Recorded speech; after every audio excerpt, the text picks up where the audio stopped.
March 2012. I'm not a very good speaker. I say a lot. Sometimes I have to pause when I lose my train of thought. I wish I were a better speaker. But I don't wish I were a better speaker, you know, like I wish I were a better writer.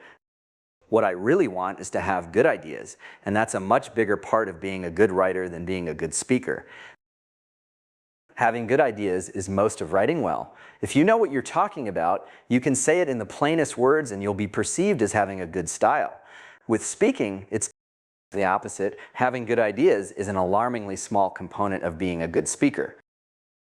I first noticed this at a conference several years ago. There was another speaker who was much better than me. He had all of us roaring with laughter. I seemed awkward and halting by comparison. Afterward, I put my talk online like I usually do. As I was doing it, I tried to imagine what a transcript of the other guy's talk would be like, and it was only then I realized he hadn't said very much. Maybe this would have been obvious to someone who knew more about speaking, but you know, it was a revelation to me how much less ideas mattered in speaking than writing. A few years later, I heard a talk by someone who was not merely a better speaker than me, but a famous speaker. So I decided I'd pay close attention to what he said to learn how he did it. After about 10 sentences, I found myself thinking, I don't want to be a good speaker. Being a really good speaker is not merely orthogonal to having good ideas, but in many ways pushes you in the opposite direction. For example, when I give a talk, I usually write it out beforehand. I know that's a mistake. I know delivering a pre-written talk makes it harder to engage with an audience. The way to get the attention of an audience is to give them your full attention, and when you're delivering a pre-written talk, your attention is always divided between the audience and the talk, even if you've memorized it.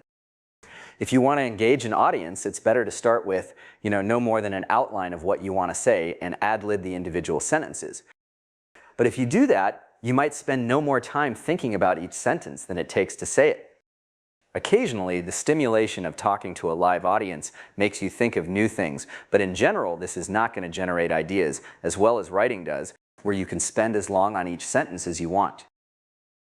If you rehearse a pre-written speech enough, you can get asymptotically close to the sort of engagement you get when speaking ad-lib. Actors do.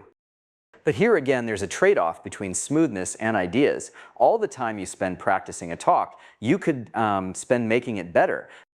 Actors don't face that temptation, except in the rare cases where they've written the script, but any speaker does. Before I give a talk, I can usually be found kind of sitting in a corner somewhere with a copy printed out on paper, trying to rehearse it in my head. But I always end up spending most of the time rewriting it instead. Every talk I give ends up being given from a manuscript full of things crossed out and rewritten. Which of course makes me even more, because I haven't had any time to practice the new bits. Depending on your audience, there are even worse trade-offs than these. Audiences like to be flattered, they like jokes, they like to be swept off their feet by a vigorous stream of words. As you decrease the intelligence of the audience, being a good speaker is increasingly a matter of being a good bullshitter. That's true in writing too, of course, but the descent is steeper with talks. Any given person is dumber as a member of an audience than as a reader. Just as a speaker ad-libbing can only spend as long thinking about each sentence as it takes to say it, a person hearing a talk can only spend as long thinking about each sentence as it takes to hear it. Plus, people in an audience are always affected by the reactions of those around them, and the reactions that spread from person to person in an audience are disproportionately the more brutish sort, just as low notes travel through walls better than high ones.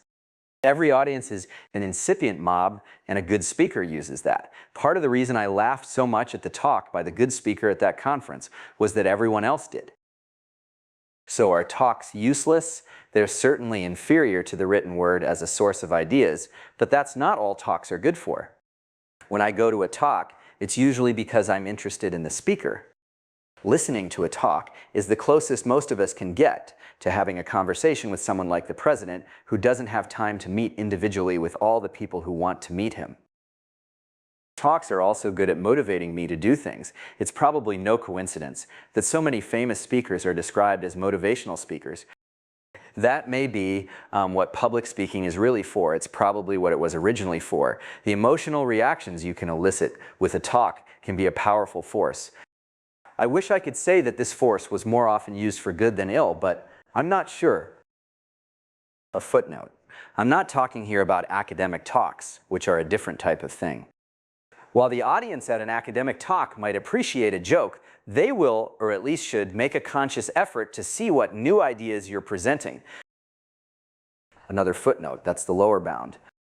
In practice, you can often do better because talks are usually about things you've written or talked about before, and when you ad-lib, you end up reproducing some of those sentences. Like early medieval architecture, impromptu talks are made of spolia, which feels a bit dishonest incidentally, because you have to deliver these sentences as if you just thought of them. Another footnote. For sufficiently small audiences, it may not be true that being part of an audience makes people dumber. The real decline seems to set in when the audience gets too big for the talk to feel like a conversation, maybe around 10 people,